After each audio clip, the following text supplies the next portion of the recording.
Hola muchachos, ¿me ven? ¿Me escuchan? Sí, profe. Sí. Ya, súper. Voy a empezar a grabar.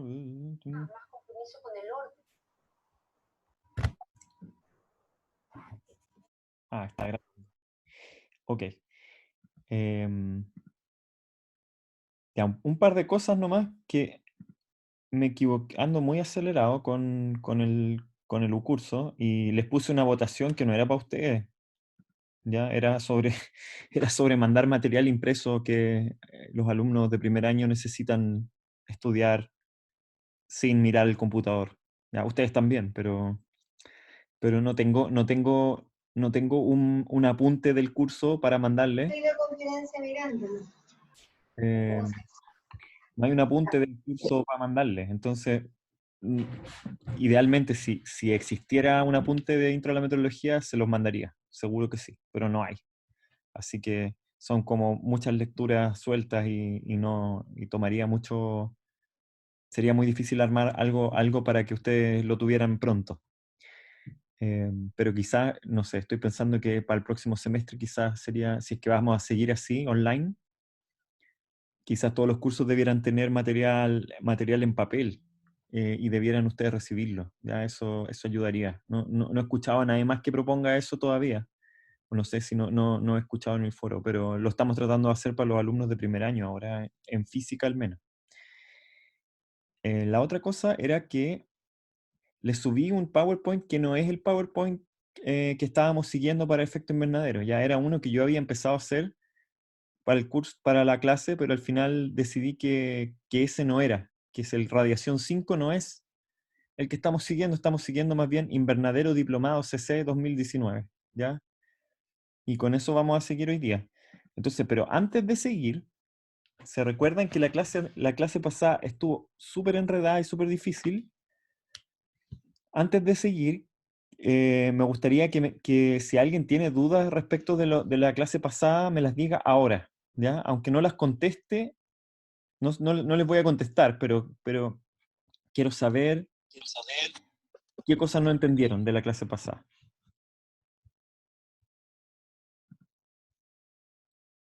O si les quedó alguna duda así, más o menos específica que recuerden.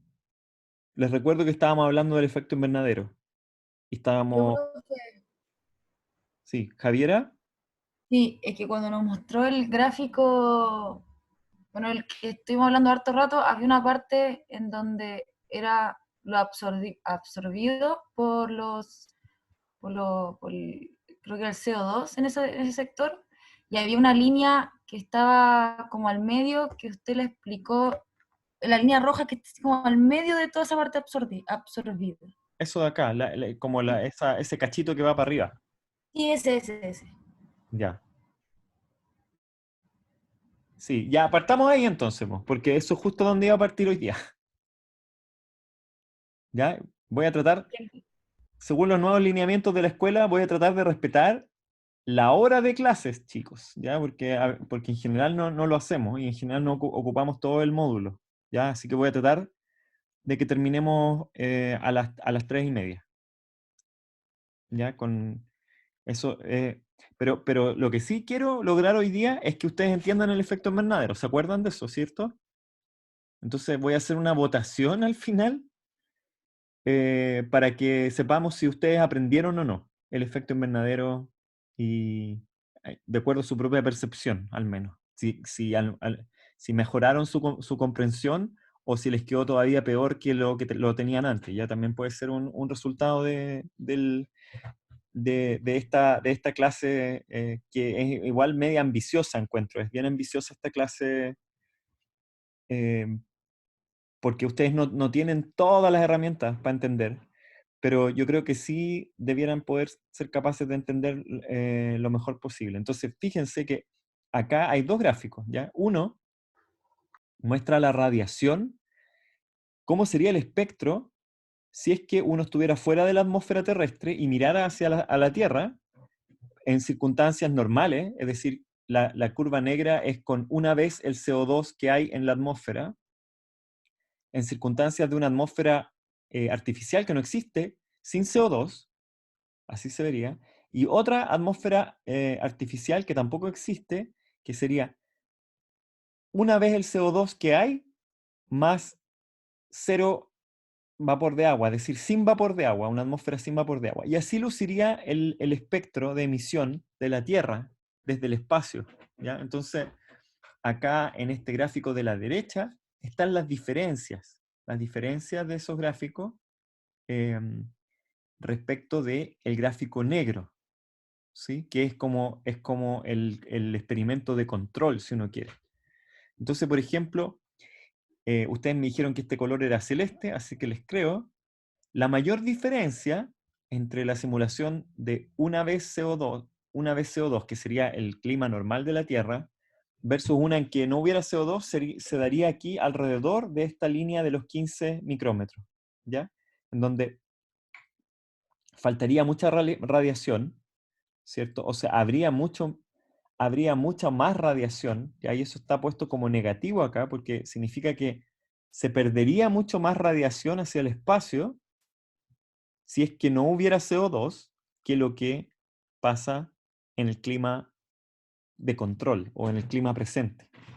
Y con el vapor de agua pasa algo parecido, también se perdería mucha radiación acá en la zona entre los 100 y los 25 o los 15 micrómetros, y después también se volvería a perder mucha más radiación entre los 7,5 y los 5 micrómetros. ¿Ok? Ya, entonces Javiera preguntaba, yo creo, por esta como aguja que hay acá, ¿sí? Como la agujita. Y le dimos hartas vueltas a eso. Y yo lo que les decía era que esa aguja marca la, eh, la longitud de onda exacta que produce la rotación, perdón, sí, no es la rotación, es la vibración de la molécula de CO2.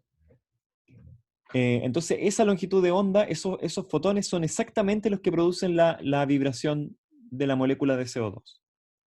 Entonces, cuando un fotón es emitido por la Tierra en esa longitud de onda, si interactúa con una molécula de CO2, entonces va a hacer vibrar esa molécula. No importa lo que pase con las otras moléculas, ¿cierto? No hay necesidad ni del efecto Doppler, ni tampoco hay necesidad de que haya un choque con otra molécula, que eran las maneras en cómo uno podía extender esa línea. ¿Se acuerdan? Que uno podía extender esa línea y esa extensión que se llama en transferencia radiativa, se le llama eso ensanchamiento de la línea de absorción, ocurría por el efecto Doppler y también ocurría por efecto de la presión, es decir, por efecto de la existencia de otras moléculas en la atmósfera.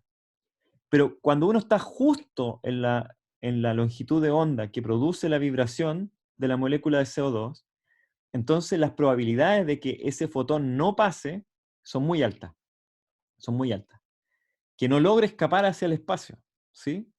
Y entonces, ¿por qué? Porque no solamente hay CO2 en la troposfera, sino que también hay CO2 en la estratosfera. Entonces, si no lo captura el CO2 que está en la troposfera, lo va a capturar el que está en la estratosfera. Y eso es lo que sucede.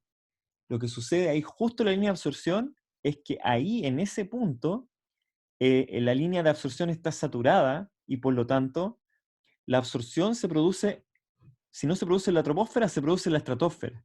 ¿Ya? Y al producirse la estratosfera, lo que sucede es que como la temperatura en la estratosfera aumenta con la altura, significa que la emisión entonces de ese fotón, de esos fotones de esa longitud de onda, ocurre a temperaturas mayores que la temperatura típica de la superficie, perdón, de la atmósfera terrestre, ¿sí? Que sería alguna temperatura, ¿cierto? Teníamos unos gráficos en que estaba marcada la temperatura, ¿cierto? Acá está marcada la temperatura, por ejemplo, una temperatura típica de la mitad de la atmósfera terrestre son los 250 grados, que sería esta curva de acá. Bueno, fíjense que la emisión de la línea de CO2 ocurre a temperaturas un poco mayores que eso, pero la emisión cerca de las bandas ocurre a temperaturas mucho más bajas, ¿ya? Entonces eso lo que indica es que esta emisión de CO2 ocurre bien arriba en la troposfera, mientras que esta emisión justo en la línea de absorción ocurre ya más arriba incluso, ocurre en la estratosfera. ¿Ya? Esa es la manera de saber. ¿Cuánto más arriba? Bueno, cuando la estratosfera tiene una temperatura cercana a los 250 o 260 grados, ¿ya? Después podemos ver exactamente dónde sería eso. Entonces, la saturación de la línea de absorción del CO2 ocurre a esa longitud de onda y por eso que esa línea tiene esa forma, ¿ya? ¿A alguien le queda claro esto? ¿O en realidad estoy hablando en chino mandarín y nadie entiende lo que estoy diciendo? Profe, eh, entonces en el fondo, como esa emisión ocurre en temperaturas más altas, es que se ve como más radiación en el gráfico. Exacto, exacto. Ah, Pero ocurre a nivel de la estratosfera, ¿sí? Y eso nos va a dar una pista después del funcionamiento del efecto invernadero bien importante, ¿ya? ok. Ya, entonces, seguimos. Esto es denso, chicos, sí, yo sé que es denso, pero, pero ustedes no le tienen miedo a estas cosas. Y aquí hay otros gráficos igual. Por ejemplo, ¿qué pasa si uno le pone un poquito de CO2? Un poquitito. Bueno, una vez CO2 es eso. Aquí, si uno le pone mucho más, por ejemplo, si uno le pone 32 veces CO2, supongamos que uno le pone 32 veces CO2, fíjense que igual la línea de absorción se ensancha hacia los lados, pero la agujita ahora ya no es solamente que la temperatura aumenta, la temperatura de emisión aumenta en justo la línea de absorción, ya empieza a aumentar también alrededor, ¿sí? Y eso significa que ahora entonces la emisión de todas estas longitudes de onda está ocurriendo en la estratosfera, pero esta es una cantidad grosera de CO2, ¿sí? 32 por CO2 significa 32 veces la concentración de CO2 que tenemos en el presente. Ya nadie espera, por ejemplo, que esa concentración se vaya a obtener en la realidad. Ya esto es solamente un ejercicio así como medio teórico, no más matemático, eh, para, es como un poco un ejercicio para nosotros nomás.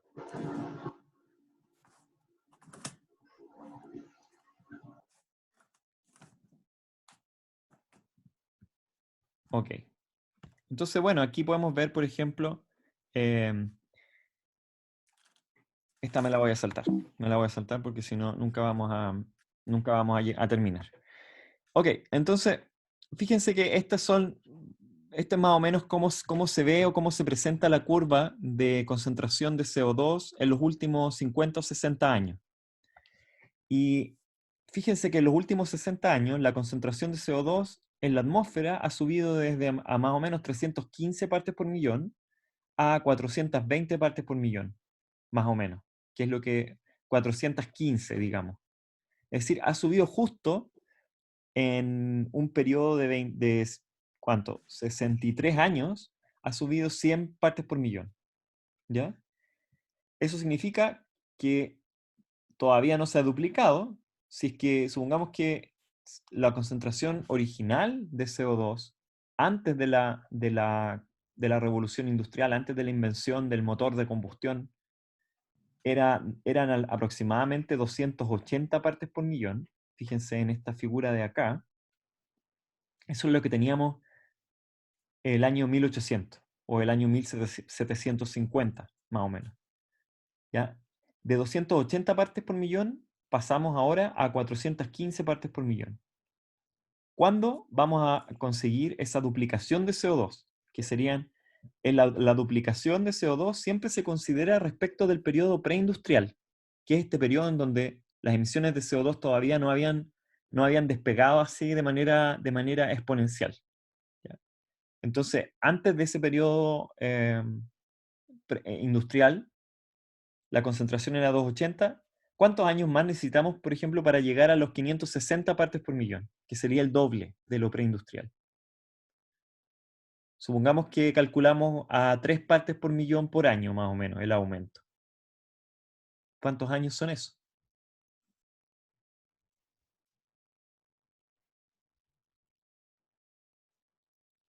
Como 50 años, profe. Como 50 años, porque sería 5 por 3, 15, son 150 partes por millón que nos faltan, más o menos. Son como entre 40 y Sí. 50 años. Eso siempre y cuando no se acelere de alguna forma el aumento, Pero entonces, como el año 2060, incluso hay gente que calcula que eso podría ser el año 2050, se duplicaría la cantidad de CO2 y estaríamos en esa curva 2 por, ¿ya? De CO2. Eso va a poner un poco de contexto, ¿ya? Por otro lado, el calentamiento del planeta no tiene precedente en el último milenio. Si uno mira las reconstrucciones, y estas son reconstrucciones hechas con anillos de árboles, ¿ya? Y con proxies de la temperatura que se llaman. Un proxy es una palabra en inglés que se ocupa para decir que es como si uno midiera la temperatura, pero no. Es como una manera indirecta de conocer la temperatura del planeta. Es mirar el crecimiento de los anillos de árboles, ¿ya? Y eso nos permite, por ejemplo, generar estas curvas negras, ¿ya? O estas curvas rojas también, ¿ya? O estas curvas azules. Depende del autor un poco y de la reconstrucción, cómo lucen esas curvas, pero fíjense que la temperatura entre el año 800 después de Cristo y el año 1800 después de Cristo varía en torno entre los menos 0,5 y los 0,5 grados respecto de un promedio así del último milenio, ¿ya? Hay variaciones, por ejemplo, acá algunos autores, por ejemplo, esta curva roja, se nota un poco más, entre 1100 y 1300 o 1400, la gente habla de que en Europa hubo un calentamiento anómalo que se llamaba la pequeña, no, el calentamiento, el óptimo medieval, ¿sí? Sí, el periodo cálido medieval, ¿ya? Que ahora se sabe que en realidad fue un periodo cálido en algunas partes nomás, ya en Europa fue relativamente cálido, pero en América y en Norteamérica y en Sudamérica no se notó demasiado este calentamiento. Así que si esto fuera la temperatura del planeta, y es un poco la temperatura del planeta, se ve que hay un aumento, pero no demasiado importante. ¿Ya? Podrían ser hasta 0,3 o 0,4 grados sobre el promedio de los últimos 1000 años. Esto es la variabilidad natural. El, el planeta no va a tener una temperatura así como plana, sino que tiene modos de oscilación que pueden hacer cambiar la temperatura. También va a cambiar el sol, etcétera, la radiación que llegue desde el espacio, la cantidad de hielo. Todo eso va a modificar de alguna forma la temperatura, pero el calentamiento de los últimos 200 años es completamente anómalo respecto del comportamiento que se conoce del último milenio. ¿Sí? ¿Lo ven o no? Sí, profe. Ya, entonces es como un grado y medio más que el promedio. Ese grado y medio más, la pregunta es si ese grado y medio más está relacionado con esto, con este aumento en los últimos 150 años de la concentración de CO2. Eso es un poco la idea. Entonces aquí, por ejemplo, tenemos una gráfica más reciente, ya no con proxies, sino que esto es con mediciones de la temperatura, ya ajustadas para cubrir todo el planeta, etcétera, con todos los termómetros que hay en el planeta repartidos, las observaciones que hay desde el año 1880, y ustedes pueden ver que igual hay oscilaciones naturales, ya hay décadas, por ejemplo, más frías que otras. Entre 1900 y 1920 hubo un periodo relativamente frío en el planeta. Después, entre 1930 y 1950 hubo un periodo más bien cálido, ¿ya? Y de ahí en adelante, como que el año 70 sobre todo, o incluso hay gente que habla del año 75, se produce así como pum, un quiebre, y ahí empieza a subir la temperatura de manera muy rápida, y hasta que estamos acá, ¿cierto? Con años que pueden ser muy cálidos, por ejemplo, los años del niño son muy cálidos, años de la niña son relativamente fríos, pero en promedio, si uno mira la tendencia de largo plazo, la tendencia de largo plazo es hacia el calentamiento. ¿Ya? ¿Y cuánto es el calentamiento? Como 1 grado en el último siglo, más o menos. Profe, Sí. ¿y hay alguna relación con algo que haya ocurrido en la década de los 70 con este aumento de temperatura? Pucha, yo no soy experto en eso. Le llaman el salto climático, le llaman a la cuestión. ¿Ya? Ahora, yo encuentro sospechoso que yo no sepa, no porque yo sepa mucho, sino que porque a mí me interesa el tema y me da la impresión de que como yo no sé, esa es la impresión que me da. Puede ser también pura ignorancia mía. La explicación no debe ser muy aceptada. Ya debe haber muchas explicaciones para ese aumento. Pero la explicación más sencilla es que simplemente el cambio climático se hizo presente, ¿ya? Y el ruido, que uno diría el ruido natural, dejó de enmascarar la señal de cambio climático más o menos alrededor de esa fecha. ¿Ya? Entonces, si uno lo mira, el aumento de la concentración, si uno lo mira en un gráfico, quizás este no es el mejor gráfico en realidad, uno debería mirar el gráfico de los últimos 200 años. La aceleración del aumento del CO2 ocurre también aproximadamente por acá. ¿Ya? Si se fijan aquí, por ejemplo, entre el año 60 y el año 65, el CO2 aumentó como en 5 partes por millón, mientras que del año 75 al año 80, ya los aumentos en 5 años son como del orden de 10 partes por millón, más o menos. Entonces, aumentó la tasa a la que el aumento de CO2 estaba empezando a ocurrir también. No se ve muy bien en este gráfico, ya, pero me tienen que creer que antes de esto, piensen, antes de esto teníamos 280 partes por millón más o menos, el año 1800, y se demoraba 160 años en aumentar 40 partes por millón nomás. ¿Sí? Pero las siguientes 40 partes por millón bastó con 30 años nomás. ¿Sí? Como entre las siguientes 40 partes por millón se obtuvieron más o menos entre el año 64 y el año 95, 30 años. Y después las siguientes 40 partes por millón entre el año 95 y el año 2012 más o menos. Es decir, se demoró 20 años nomás en aumentar en 40 partes por millón. Así que igual dentro de esta curva ha habido un aumento sostenido no solo del CO2, sino que de la tasa a la que aumenta el CO2 también. Ok. Ahora, no me voy a poder detener mucho en esto hoy día, pero si uno mira esto en el contexto de la historia del planeta, y ahí está es una figura de Wikipedia que es súper buena en realidad, porque es la figura que muestra todo, ¿ya? Fíjense que está a la temperatura desde hace 500 millones de años. Ahora vaya uno a saber si esto es verdad o no. Piensen la volada o la patudez con la que hacen este gráfico, ¿ya? Y en Wikipedia también, quizás no es tan buena la fuente, ¿ya? Pero creámosle a Wikipedia por ahora.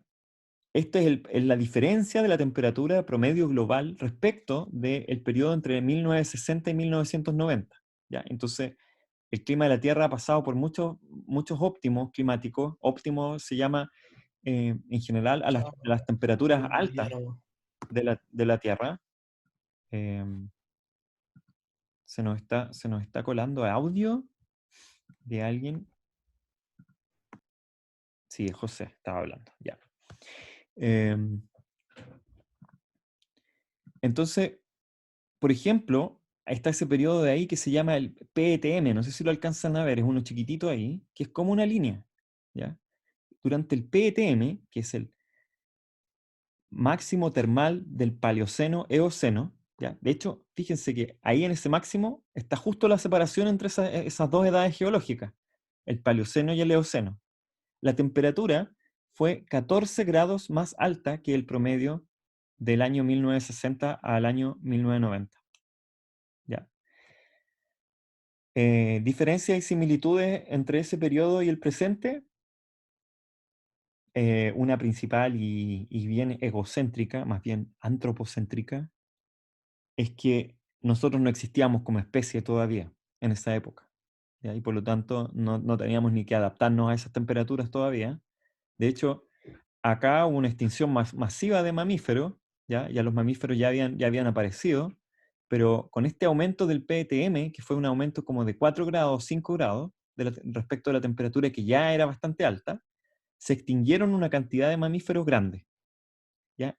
¿Qué mamíferos quedaron después de esto? Quedaron los mamíferos que eran capaces de esconderse durante el día en cuevas y en la noche salían a cazar cuando bajaba la temperatura. Esos son los mamíferos que quedaron después de esta extinción. Y de esos mamíferos venimos nosotros, que aparecimos en el planeta como por acá, como hace 2 millones de años, ¿cierto? En el Pleistoceno, al principio del Pleistoceno, aparecen los primeros homínidos. Y fíjense que nuestro clima, o el clima en el que evolucionó el hombre, al menos, y la mujer, la especie humana, es un clima más bien frío, ¿sí? Comparado con el clima de la Tierra en los periodos anteriores, ¿cierto? Incluso los millones de años anteriores, el clima de la Tierra era más bien cálido. Y fíjense que acá recién aparecen las glaciaciones, ¿ya? Las glaciaciones aparecen hace 1 millón de años. Antes de eso, los casquetes polares estuvieron descubiertos de hielo durante como 100 millones de años, más o menos. O incluso 250 millones de años. Aquí aparece la primera glaciación, esta glaciación pérmica, antes de las glaciaciones del Pleistoceno. ¿Ya? Y nosotros estamos acá en un interglaciar, ¿cierto? Acá estamos en este óptimo del Holoceno. Fíjense que la escala de tiempo está media alterada, ¿cierto? Y aquí estamos nosotros, y aquí están las proyecciones de donde estaríamos nosotros de continuar con el aumento de temperatura por efecto invernadero al año 2100, ¿sí? Podríamos estar, por ejemplo, a una temperatura 5 grados más alta que el promedio entre el año 1960 y 1990. ¿Hace cuánto tiempo que la Tierra no está a esa temperatura? A la temperatura que se proyecta para el año 2100. ¿Cuándo fue la última vez que la Tierra tuvo esas temperaturas? 10 millones de años.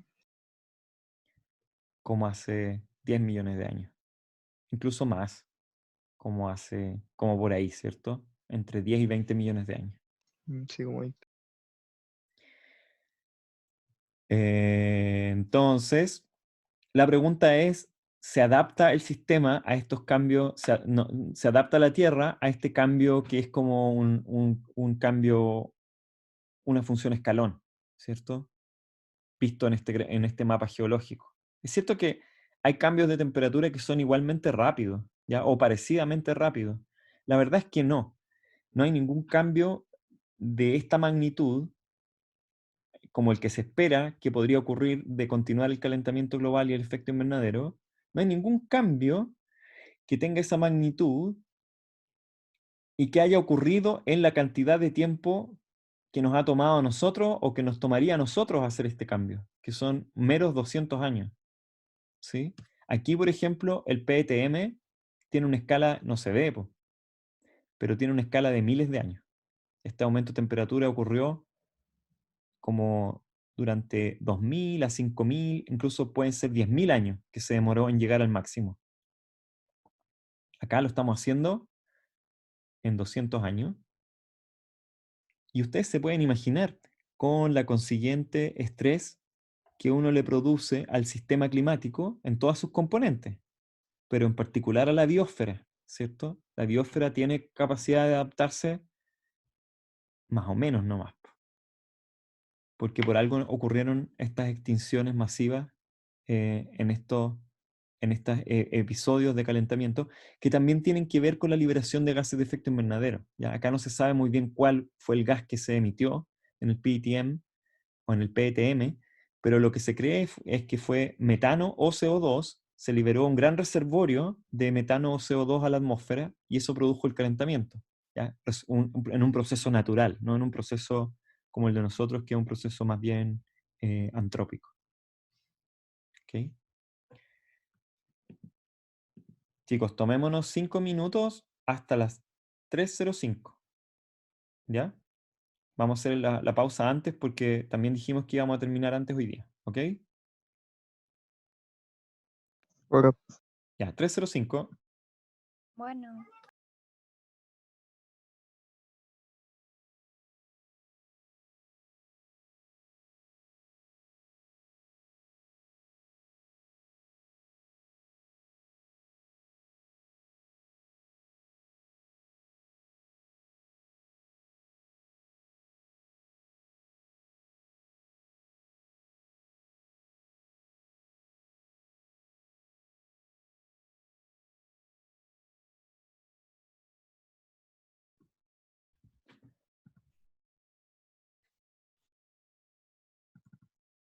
Seguimos entonces, chicos.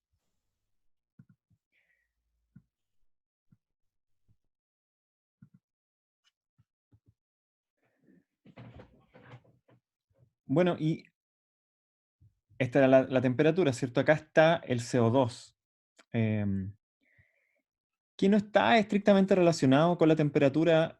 El CO2 no explica todos estos cambios, ¿sí? Hay cambios que tienen que ver con otros forzantes, que no tienen que ver con los gases de efecto invernadero. Algunos sí, otros no, ¿ya? Si ustedes se fijan, también los distintos escenarios de aumento de la concentración de los gases de efecto invernadero dan distintos valores, terminan por dar distintos valores de CO2 que se va a alcanzar en el futuro, ¿ya? Piensen, por ejemplo, en este escenario de acá que se llama el 8.5. En el 8.5 es el peor escenario que uno se podría imaginar. En ese escenario, el CO2 llega hasta los 2000 partes por millón. ¿Sí? Llega hasta las 2000 partes por millón el año 2100 sí, más o menos el año 2100 o 2200, más o menos. Nada que preocuparse nosotros, ¿cierto? Pero quizás sí. Nosotros somos los responsables de esto. ¿Cuándo fue la última vez que la Tierra vio esos niveles de CO2? Ya, de nuevo, fuera de la escala, ¿cierto? Mucho, incluso ni siquiera hace 10 millones de años, sino que la última vez que la Tierra vio 2000 partes por millón de CO2 probablemente fue incluso hace mucho tiempo más atrás que los 50 millones de años, como hace 400 o 500 millones de años. Ya, eso fue la última vez que la Tierra vio esas concentraciones de CO2. Incluso las concentraciones de CO2 presentes, ¿cuándo fue la última vez que tuvimos 415 partes por millón? De acuerdo a este gráfico. Está difícil ver igual, pero supongamos que el 415 está por acá. Quizás hace como 3 millones de años. ¿Sí? Como algunos de estos puntos de acá. Y si subimos de los 500, ya nos aseguramos probablemente que las concentraciones de CO2 no han sido tan altas en los últimos 20 millones de años. O sea, tomémosle el peso a la magnitud de los cambios que estamos produciendo, que hemos estado produciendo en los últimos 150 años. ¿Algún comentario antes de que pase de esto? Profesor, niveles de CO2 que habían antes en la Tierra eran como porque la Tierra se estaba formando recién. Perdona, Gabriel, los tenía silenciados, así que no te escuché la última parte de la pregunta nomás. Que los niveles que habían de CO2 en esos años de la Tierra, ¿a qué se debían? Como a volcanes, a la formación de la Tierra, procesos químicos que... Claro, en la escala geológica, el principal controlador de la concentración de CO2 es lo que se llama el ciclo inorgánico del carbono, ya que tiene como fuente el volcanismo y como sumidero es la precipitación de los carbonatos de calcio en los océanos y posterior como cocción adentro de la Tierra. Se vuelven se subductan esos carbonatos y se vuelven a cocer y vuelven a aparecer como volcanismo. Entonces, cambios en la tectónica eventualmente producen cambios en la concentración de CO2 en escala geológica. Esto es materia, en todo caso, de sistema climático, ¿ya? Aquí estamos aprovechándonos del pánico nomás, como aprendimos tanta radiación, estamos aprovechándonos un poco del pánico y estamos viendo esto. Entonces, bueno, vamos directo al hueso del asunto, ¿ya? Y aquí también quiero escucharlos a ustedes un poco. Em, cuando a uno le explican el efecto invernadero, en general las explicaciones son de este tipo, ¿ya? Son de este tipo.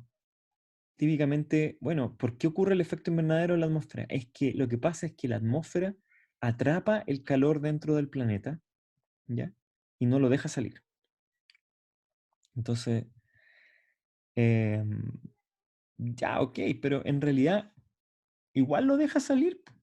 Si al final la cantidad de radiación que llega del Sol no cambia el hecho de que igual tenemos que emitir la misma cantidad de radiación de vuelta para que esté esto en un balance radiativo, ¿sí? Y por lo tanto, la explicación de que la Tierra o la atmósfera atrapa el calor dentro de la atmósfera no parece tan correcta, porque no es solamente que lo atrapa, ¿sí? Em, y aquí quiero comentarles una analogía que es de uno de los científicos que partió con esto, que fue el primero que reconoció el efecto invernadero probablemente en la literatura, que se llama Tyndall. ¿Ya? Y Tyndall tenía una analogía súper buena, y es la siguiente. El efecto invernadero terrestre es como una presa en un río, ¿sí?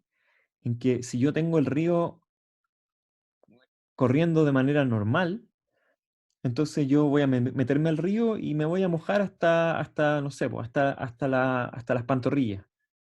Pero si yo le hago una presa al río, entonces me puedo mojar hasta más arriba de las rodillas, por ejemplo, o hasta la cintura, ¿sí? Pero no significa que yo esté atrapando el agua en la presa, ¿sí? Porque la cantidad de agua que va a entrar a mi pequeña presa es la misma que va a salir por el otro lado. Solo que yo de alguna forma obstaculicé ese flujo del agua y hago que suba un poco más el agua nomás.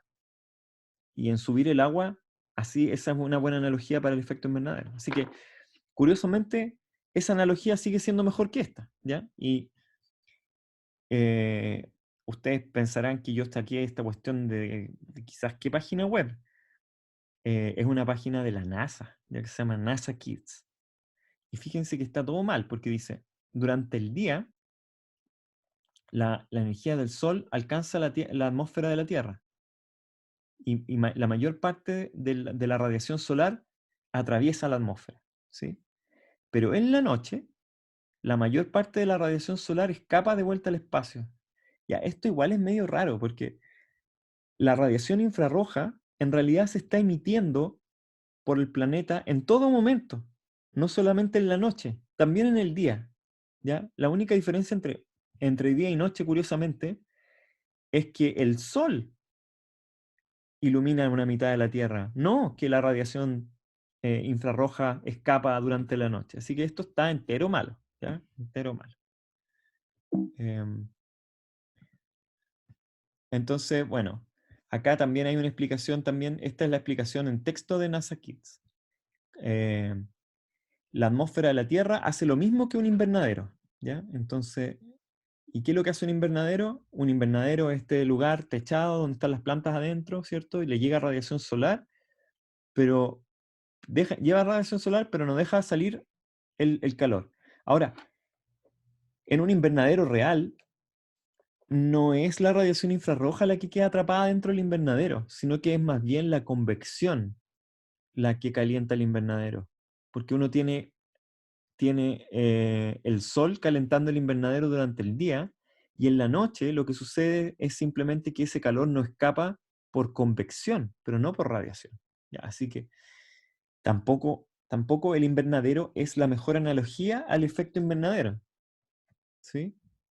Y entonces de nuevo acá también aparece que el calor está atrapado dentro de la atmósfera por el gas de efecto invernadero, ¿ya? Cuando en realidad es un asunto más bien de radiación que de convección o conducción del calor, como es lo que pasa en realidad en un invernadero. En un invernadero, más bien, lo que está impidiendo el invernadero es que la transferencia de calor entre el invernadero y la atmósfera libre ocurra por medio de la convección. Pero la radiación sigue ocurriendo y es la radiación la que explica, la que está en la explicación del efecto invernadero, ¿ya? Y aquí viene nuestra explicación del efecto invernadero, y aquí quiero que pongan atención, porque esto es lo principal de la clase, ¿ya? Entonces, supongamos que tenemos la atmósfera preindustrial, ¿cierto? Antes de que nosotros le echáramos todo el CO2, con 280 partes por millón. En esa atmósfera preindustrial hay un equilibrio, que en este caso se representa entre la flecha azul, que sería la radiación solar que entra al planeta, y la flecha roja, que es la radiación solar que emite el planeta hacia afuera, ¿ya? ¿Desde dónde se emite esa radiación solar? Bueno, todos estos gráficos que vimos, perdón, radiación terrestre, todos estos gráficos que vimos antes de la emisión de la radiación nos muestran que depende de la longitud de onda en realidad, ¿cierto? Habían longitudes de onda que se emitían desde la superficie, otras que se emitían desde alguna parte dentro de la atmósfera, etc. En promedio, la radiación terrestre se emite desde algún lugar cerca de los 350 hectopascales, es decir, en la troposfera alta, pero dentro de la troposfera, ¿sí? Dentro de la troposfera, en promedio, los fotones escapan desde ahí para enfriar el planeta. Y, por supuesto, que la cantidad de fotones que escapa tiene que ser igual en radiación, en energía radiada, a la energía que uno está recibiendo desde el Sol. Porque si no fuera así, ya lo hemos discutido, la Tierra se estaría constantemente calentando en esta circunstancia o constantemente enfriando, y no es el caso. Ya hay un equilibrio. Hay un equilibrio en esta situación preindustrial. ¿Qué pasa si de un paraguaso, así, pum, vamos y duplicamos la concentración de CO2? Ya que serían 560 partes por millón. La duplicación de la concentración de CO2. Lo que sucede es lo siguiente, chicos y chicas, y quiero que lo piensen. ¿Qué pasa si yo meto más CO2, pero de manera instantánea a la atmósfera? ¿Qué pasa con los fotones que venían escapándose desde la Tierra? ¿Qué me dicen?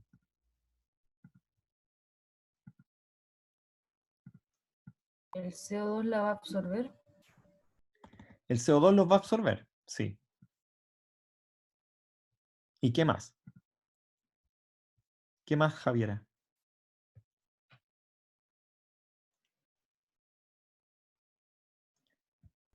¿Van a chocar entre ellos? Porque son muchos. Ya, pero igual la Tierra se tiene que enfriar, ¿cierto? Sí. Entonces, de alguna forma, la atmósfera tiene que volver a emitir esos fotones. Pero ¿qué es lo que va a cambiar cuando yo aumento la concentración de CO2? ¿Desde dónde va a emitir la atmósfera ahora esos fotones? Va a emitir de mayor altura. Los va a emitir desde mayor altura, porque como yo aumenté ahora la concentración de CO2, les va a costar más a los fotones escapar. Desde el mismo nivel que lo hacían antes ya no lo van a poder hacer, porque va a haber más CO2. Entonces lo van a hacer desde un nivel más alto ahora, ¿ya? Si el nivel está en la troposfera en alguna parte, ahora va a estar un poco más arriba en la troposfera. Entonces cuando yo duplique la concentración de CO2, que esto debería ser 560, entonces ahora la emisión en promedio va a ocurrir desde un nivel que está como a 300 hectopascales más o menos, ¿ya? Y aquí viene lo curioso, y es que como la temperatura de la troposfera disminuye con la altura, si yo instantáneamente subo el nivel de emisión, y como la emisión de radiación es función de la temperatura, ¿qué va a pasar con la emisión de radiación infrarroja en este nivel más alto? Va a ser menor. Va a ser menor. Va a ser menor. Y va a estar como desbalanceado. Sí, Por Rafaela. favor. Ujú. Rafaela, ¿dijiste algo? Que si puede repetir eso, por favor. Ya. Que ahora que dupliqué la cantidad de CO2, como subió el nivel de emisión, pero entonces ahora los fotones se están emitiendo de una temperatura más baja. ¿sí? Al emitirse de una temperatura más baja, se pierde el equilibrio y ahora yo estoy emitiendo menos radiación de la que debería. Me está llegando la misma radiación solar, pero estoy pudiendo emitir menos radiación. Ese desbalance no puede durar, ¿cierto? Porque significa que si estoy en desbalance, y eso se llama el forzamiento radiativo, ese delta RF es el forzamiento radiativo que se llama del CO2 o de los gases invernaderos, que podrían ser otros, no necesariamente CO2. Ese forzamiento radiativo lo que hace es que produce ese desbalance, y ese desbalance significa que estoy recibiendo más energía del Sol de lo que la Tierra está siendo capaz de emitir de vuelta al espacio. Consecuencia, ¿cuál creen ustedes que es la consecuencia de eso? Se calienta la tierra. Se va a calentar la Tierra. ¿Hasta cuándo se va a calentar, Rafaela? ¿Hasta que alcance el equilibrio? Hasta que alcance el ¿O hasta equilibrio. nunca? Exactamente, hasta que O sea alcance el que equilibrio. en el fondo sería hasta que la temperatura en la altura nueva de emisión sea la misma que era antes y se logre el equilibrio. Exactamente, exactamente. Pero como ahora el nivel está más arriba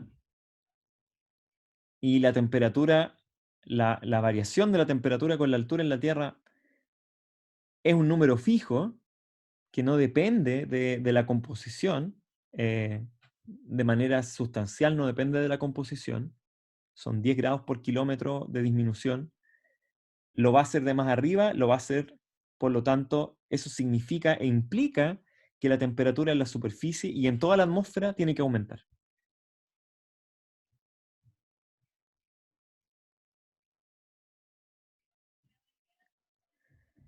¿Qué les parece esa explicación del efecto invernadero? Entonces la atmósfera igual aumenta su temperatura al igual que la Tierra. Sí, exacto, Javiera. De hecho, Entonces, nuestro gradiente de temperatura, que creo que, o sea, lo veo en un ramo de otra carrera, que es como menos 6,5 como grados por kilómetro, sí. acá en la troposfera.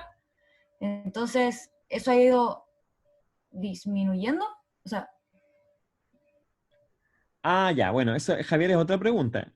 La razón, el gradiente vertical de temperatura todavía no lo vemos, de hecho, en este curso, y lo vamos a empezar a ver la próxima semana, pero eso va a disminuir el gradiente, ¿ya? Con el calentamiento global. Pero la razón no tiene que ver con radiación, sino que tiene que ver con el vapor de agua, que al ya. aumentar la temperatura, aumenta la cantidad de agua en la atmósfera, y eso hace que haya más liberación de calor latente por la precipitación, y esa liberación de calor latente calienta a la atmósfera más eficientemente, ¿ya? Entonces, de hecho, la consecuencia, y aquí está un poco dibujado en el esquema, es que la temperatura aumenta más cuanto más arriba estoy, cerca del nivel de emisión, que en la superficie. En la superficie la temperatura aumenta un tanto, y la temperatura a 300 hectopascales aumenta como un 70% más que eso, ¿sí? Aumenta en un factor 1,7 el aumento de temperatura de la superficie. Eso tiene varias consecuencias, ¿ya? Una consecuencia es, por ejemplo, que el aumento de la temperatura a la altura en la que están los glaciares es mayor que el aumento de la temperatura en la superficie de la Tierra, a nivel del mar. Entonces, si la temperatura ha aumentado 1,5 grados a nivel del mar, a la altura donde están las nieves eternas, ha aumentado 2 grados, ¿sí? Y eso hace que, por supuesto, que los glaciares estén en más problemas de los que estarían si es que el aumento de temperatura fuera homogéneo, ¿ya? Lo del aumento de temperatura, el cambio con la altura, no me quiero detener mucho, porque eso no lo pueden entender todavía, porque no tenemos la materia todavía para entenderlo, ¿ya? Lo que quiero que saquen de acá es que el aumento de la altura del nivel de emisión, eso es lo que hace, lo que tiene como consecuencia el aumento de la temperatura en toda la troposfera. Y bueno, como si fuera, entonces, se fijan que la explicación porque hay un montón de explicaciones así súper coloquiales y folclóricas del efecto invernadero. Por ejemplo, el efecto invernadero es como una frazada que cubre al planeta, ¿ya? Todo eso son puras tonteras, y porque en realidad el efecto invernadero es bien difícil de entender. Tiene que ver con este balance de radiación entre la Tierra y el Sol.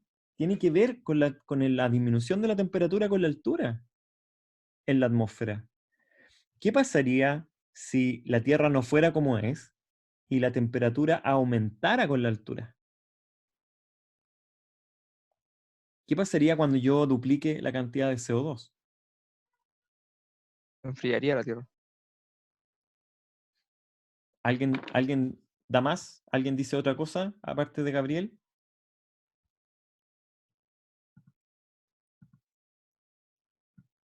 ¿Los demás tienen micrófono? Yo le Profe, creo al Gabo. Rafaela, ¿qué ¿puedo cosa? volver a repetirlo, por favor? ¿Qué pasaría si la temperatura de la Tierra aumentara con la altura y yo duplico la cantidad de CO2? Es decir, la misma situación que el panel 3, pero ahora con una temperatura con la altura que aumenta. Por algún motivo la temperatura de la Tierra fuera así. Yo dije que sí le creo al Gabo. Yo igual. Así es. Disminuiría la temperatura con la altura. Y, curiosamente, pasa en algunas partes del planeta, ¿ya? Porque resulta que, por ejemplo, en la Antártica, la temperatura aumenta con la altura sobre el continente antártico. ¿Por qué? Porque cuando uno tiene la masa de hielo, el hielo está a muy baja temperatura cerca de la superficie, pero por encima del hielo, las corrientes, por ejemplo, pueden traer aire desde las latitudes más bajas, desde qué sé yo, desde 60 grados sur, etcétera, y traen aire más cálido. Pero el aire justo pegado a la superficie de hielo está muy, muy frío. Entonces, en la Antártica hay una buena cantidad de la troposfera en donde la temperatura aumenta con la altura, ¿sí? Y esa situación localmente hace que en la Antártica haya un efecto anti-invernadero. ¿Qué quiere decir? Que la temperatura disminuye en cuanto uno aumenta la concentración de CO2. Entonces, la gente ya ha detectado que eso es verdad con mediciones incluso de la temperatura, ¿sí? Entonces, por ejemplo, todas estas zonas celestes en el mapa, que está construido por estación del año, fíjense, por ejemplo, durante abril, el aumento de la concentración de CO2 produce un enfriamiento en toda esta zona de la Antártica, por lo que se llama el efecto anti-invernadero. Profe, Sí, pero entonces eso aseguraría que ahí nunca va a dejar de haber hielo aunque en la Tierra haga mucho calor y sea todo muy terrible en el año 2100, ¿o no? Como que no alcanza. buena pregunta. Igual está peleando ahí el efecto anti-invernadero con otras cosas, po. Por ejemplo, con que el océano debajo de la Antártica está calentándose y está calentando el hielo por debajo, por ejemplo. ¿Sí? Ah, ya. Gracias. Entonces es verdad que va en la dirección opuesta a mantener el hielo donde esté y le va a ayudar, pero no sería capaz de revertir completamente, por ejemplo, el derretimiento de la Antártica de aumentar la temperatura a 10 grados de la Tierra, por ejemplo. Recuerden que nadie predice que la Antártica vaya a desaparecer, al menos en nuestra vida, ¿ya? A menos que pasara algo muy catastrófico, que no está dentro de los planes de los científicos que ocurra, o al menos no de todos, ¿ya? Hay gente que dice que podría haber derretimientos catastróficos de la Antártica, pero en general la gente no considera que eso sea posible, ¿ya? Pero los procesos son más complejos, o sea, no solo dependen de esto, dependen de la dinámica completa del hielo, de algunas partes del hielo que están cerca de la costa, que se cree, por ejemplo, que tienen el propósito como de afirmar el hielo que está en el continente. Y si esas partes que están cerca de la costa, que están más expuestas a mayor temperatura, se derritieran, entonces el hielo continental podría también perder estructura y empezar a fluir hacia el mar. ¿Ya? Cosas catastróficas que se le ocurre a la gente. Ok. Eso era lo que quería mostrarles hoy día, ¿ya? Y como les dije, quise hacer la clase bien acotada respecto del efecto invernadero para que ojalá quedara lo más claro posible, pero no sé si lo conseguimos. No sé si tienen dudas. Sí, igual se entiende bien. Yo tengo una pregunta, profe.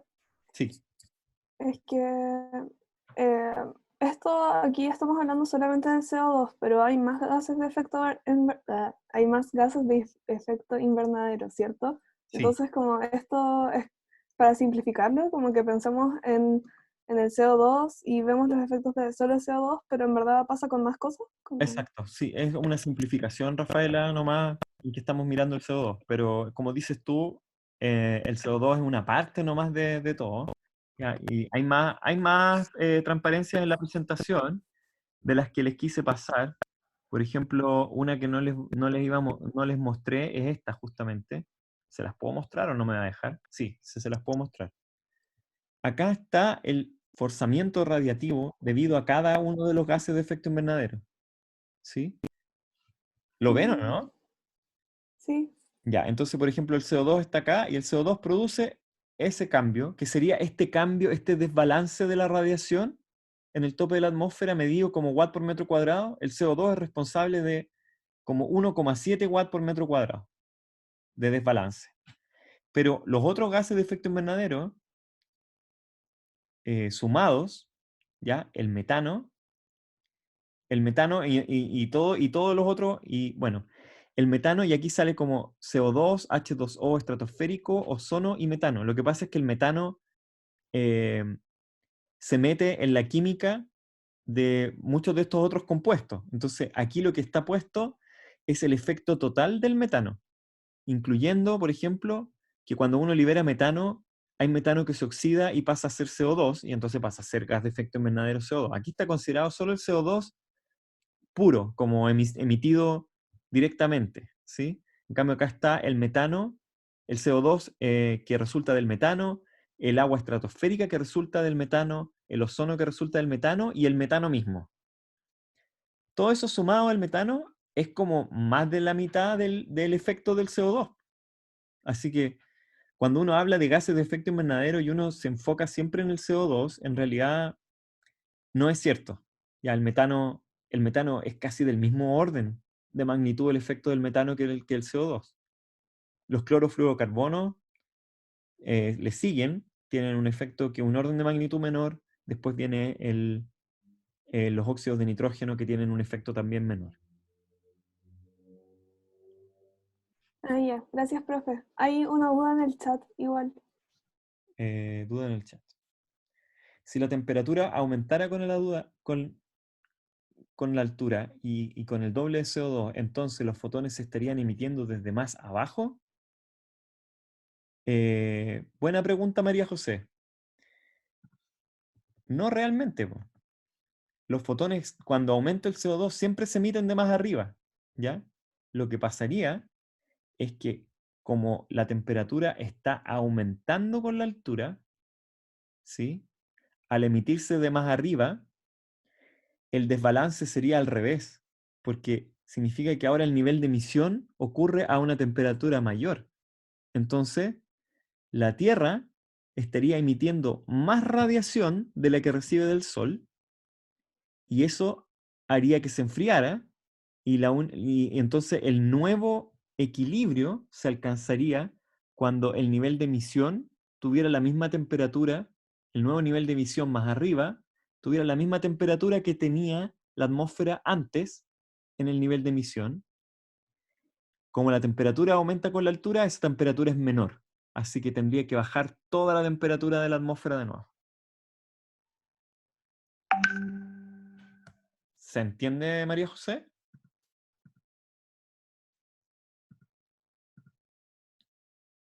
Brígido, sí. Sí.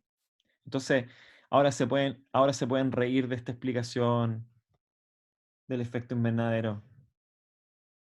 Se pueden burlar de la gente que cree en esta explicación tan ingenua.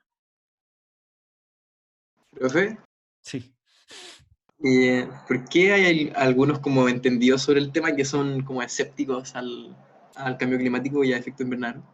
O sea, no sé si efecto invernadero, pero a cambio climático.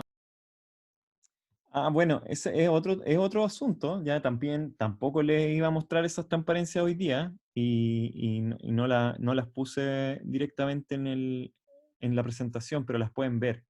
¿Ya? Cuando uno duplica la cantidad de CO2, la Tierra responde, y responde de distintas maneras a los distintos sistemas. Aumenta la temperatura, ¿cierto? Al aumentar la temperatura, aumenta la cantidad de vapor de agua en la atmósfera, ¿ya? Y y cambian las nubes, etc. Entonces, además del CO2 mismo como efecto invernadero, hay un efecto invernadero que viene del vapor de agua adicional que uno le agrega a la atmósfera por calentar la Tierra con el CO2. ¿Se entiende o no?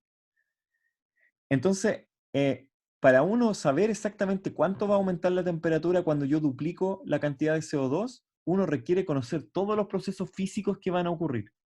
Es decir, va a haber más evaporación de los océanos, las nubes van a cambiar de posición, se van a formar más nubes, va a llover más, va a haber más cirrus, va a haber más cúmulos, van a reflejar más o menos.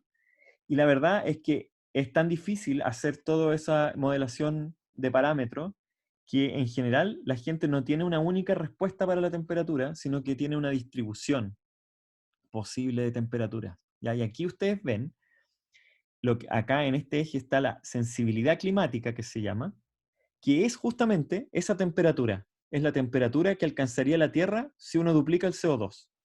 ¿Ya?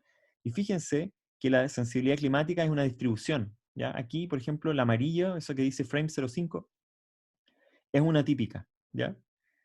Entonces, la sensibilidad climática no sabemos bien cuánto es, pero sabemos que está entre 2 a 3 grados, ¿cierto? Y una desviación estándar es como desde 1,5 grados hasta 5 grados. Entonces es un rango igual, ¿sí? ¿Qué plantean algunos escépticos? Al menos los más respetables, ¿ya? No me voy a referir a los que son pagados por las compañías de petróleo, porque obviamente esa gente tiene un interés en el argumento o en la discusión que no es genuino, ¿cierto? Eh, un- Ellos están argumentando porque les pagan para argumentar, y ahí no tenemos nada que decir. O sea, siempre va a haber gente así, ¿cierto? Pero científicos que realmente son íntegros y que de verdad creen que las cosas no están tan mal, son aquellos que por algún motivo piensan que la sensibilidad climática va a estar más o menos por acá, ¿sí? Es decir, que ante la duplicación de CO2, la temperatura de la Tierra va a aumentar a lo más 1 o 1,5 grados, ¿ya? Y ellos tienen sus argumentos para pensar que eso es así, porque creen que los procesos en las nubes, el vapor de agua, son de tal o cual forma, ¿ya? Y ahí hay argumentos legítimos para defender una cosa así. Pero el problema es que la mayor parte de los científicos está acá, como en los 3 grados, ¿ya? Y también hay mucha gente que está a este otro lado. Entonces, aquí empiezan a aparecer otros argumentos que son argumentos más políticos o sociales. Si yo les digo a ustedes que hay el riesgo, por ejemplo, de que la Tierra vaya a este lado, pero no estoy seguro, pero hay un riesgo. ¿Tomamos o no tomamos medidas? O más bien descansamos en la posibilidad de que en realidad el riesgo sea acá nomás. ¿Sí? Nos confiamos de que en realidad no, en realidad la Tierra va a subir 1 grado nomás. No creo que suba 5. Hay gente que dice que va a subir 5, pero no creo que suba 5. A lo más va a subir, no sé, 1 grado. Yo digo que 1 grado. Podemos tomar decisiones políticas, sociales, en base a esta curva en que nosotros clavamos la suerte acá y nos olvidamos de lo que puede pasar acá. Ese es un poco el asunto. Y fíjense que además la distribución tiene una cola larga, ¿ya? Y eso significa que incluso con alguna probabilidad menor, la temperatura incluso podría subir 10 grados con la duplicación del CO2, ¿ya? Lo cual nadie cree demasiado, nadie cree realmente que pueda ser más de 4 o 5 grados. Pero así están las cosas. ¿Ya? Entonces, los escépticos razonables, íntegros, con los que uno puede discutir, son los que creen que la cosa está por acá. Y ahí tienen buenas razones para pensar que esto está por acá. Pero el 98% de la gente piensa que las cosas están más bien por acá. ¿Sí? Gracias, profe.